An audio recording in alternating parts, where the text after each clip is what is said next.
আসসালামু আলাইকুম ভিউয়ার্স, কেমন আছেন সবাই? তো ভিউয়ার্স, আজকে আবার নতুন একটা ভিডিও নিয়ে আপনাদের সামনে উপস্থিত হলাম। তো আজকের ভিডিও আছে আপনার 15 ইঞ্চি 3 ইঞ্চি ভয়েস কয়েল স্পিকার কি কায়দায় আপনার কয়েল, তারপরে পর্দা স্পাইডার লাগাতে হয়। তো সম্পূর্ণ কাজটা আজকে আপনাদেরকে ভিডিও সহকারে দেখাবো। আপনাদেরকে দেখাই, আপনারা দেখুন। তো চলুন কথা না বাড়িয়ে এবার কাজ শুরু করি। ভিউয়ার্স, এখন সর্বপ্রথম আগে আপনার কাজ হচ্ছে এই যে এই কয়েলটা আগে আপনার এই যে মেন যে পর্দা, এই পর্দাটার ভিতর দিয়ে ঢুকাতে হবে। তো আপনারা দেখুন। তো ভিউয়ার্স, এই কয়েলটা আপনি বড় পর্দায় ঢুকাবার পরে তার সাথে সাথে আবার এই যে স্পাইডার আছে, স্পাইডারটাকেও ঢুকিয়ে নিতে হবে।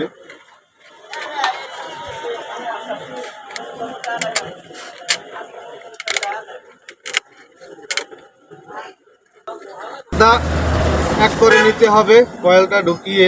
তো সর্বপ্রথম এই যে স্পাইডারটা এখানে বসবে, তো এখানে আগে গাম দিয়ে নিতে হবে। তো এখন গাম লাগিয়ে নিচ্ছি, যে আপনার মাইনাস একটা প্লাস একটা, তো দুটা গামেরই আপনার দুটোটা সমান হারে নিতে হবে। তো দেওয়া শুরু করে দিলাম।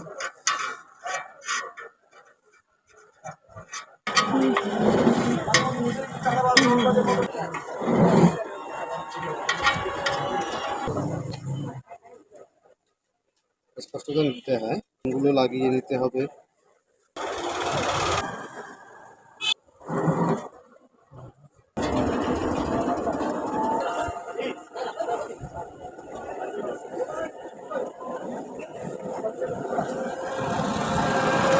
আপনার স্পাইডারের জায়গায়, তারপরে বড় পর্দার জায়গায় গাম লাগানো শেষ। তো এখন পর্দাটা ছেড়ে দেই।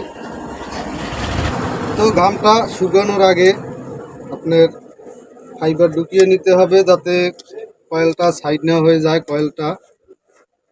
কয়েলে গাম দেবো আরো পরে, এটা শুকাবে তারপরে।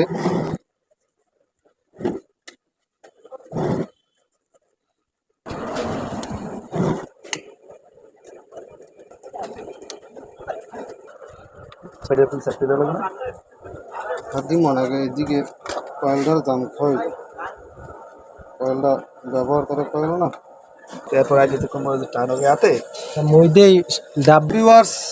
ফাইবার ঢুকিয়ে নিচ্ছি। তো এখন কয়েলটা সাইড হওয়ার কোনো ভয় থাকবে না, লাগিয়ে নিচ্ছি।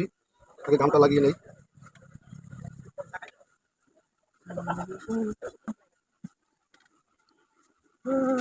এই যে পেপারের উপরে গাম লাগানো শেষ। তো এখন এই যে ফোমগুলো আছে, এখন এগুলো সুন্দরভাবে বসিয়ে দিতে হবে।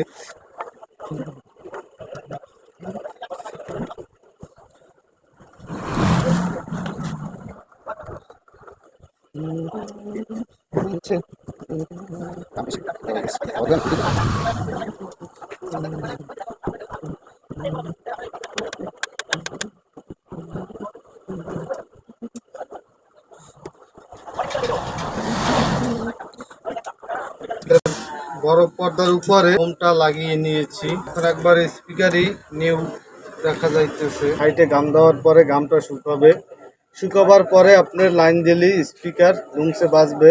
কিন্তু গামটা এটা আপনার লং টাইমের গাম, তো যার কারণে আজকে এটা বাজাতে পারবো না। তো এটার কাজ সম্পূর্ণ শেষ, কালকে সকালে এসে তো এটা স্পিকারটা বাজানো যাবে। তার কাজ সম্পূর্ণ শেষ। ভিডিওটি যদি ভালো লাগে চ্যানেলটি সাবস্ক্রাইব করবেন, কেননা এখানে আপনারা সাউন্ড সিস্টেমের স্পিকার বাদাই করার ভিডিও, অ্যাম্পলিফায়ার বানানোর ভিডিও আপনারা আমার চ্যানেলটিতে দেখতে পাবেন। ধন্যবাদ, সবাই ভালো থাকবেন। আবার পরবর্তীতে আপনাদের সামনে নতুন ভিডিও নিয়ে উপস্থিত হবো। খোদা হাফেজ, সবাই ভালো থাকবেন।